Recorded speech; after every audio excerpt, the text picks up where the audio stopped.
Samantala, inaasahan na bago pa man sumapit ang August 21 ay tapos na ang pamamahagi ng lupa sa mga benepisyaryo ng Hacienda Luisita. Ayon sa DAR, ngayon pa lamang nasa 25% na ang naipamahaging allocation certificates sa mga magsasaka. Si Michael Machas ang ating tagapagbalita.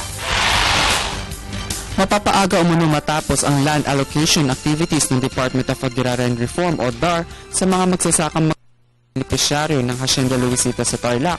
Ayon kay Department of Agrarian Reform Undersecretary Anthony Parungao, nasa 25% na ng kabuuang bilang ng mga benepisyaryo ang nabigyan na ng allocation certificates at inaasahan nilang matatapos ito bago sumapit ang August 21.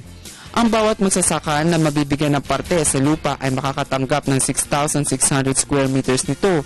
Una na rito, sinabi ni Department of Agrarian Reform Secretary Virgilio de los Reyes na walang magiging pagbabago sa patuloy na pamamahagi sa lupain. Ito ay sa kabila ng paghahain ng ilang magsasaka sa Supreme Court ng Omnibus Motion. Nilinaw din ng kalihim na dumadaan sila sa tamang proseso ng pamamahagi sa Hacienda Luisita at sinisikap nilang sundin ang nakapaloob sa kautusan ng Supreme Court hinggil sa land distribution. Wala din daw nakikitang rason ang DAR para ihinto ang pamamahagi sa nasabing lupain para matapos agad ito sa lalong madaling panahon.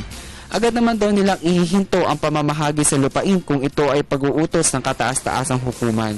Samantala, matapos naman ang naging distribusyon ng lupain sa Barangay Kutkot, Lourdes at Bantog sa pamamagitan ng drawlots, ipagpapatuloy naman ng DAR ang land distribution sa Barangay ng Asturias ngayong Lunes.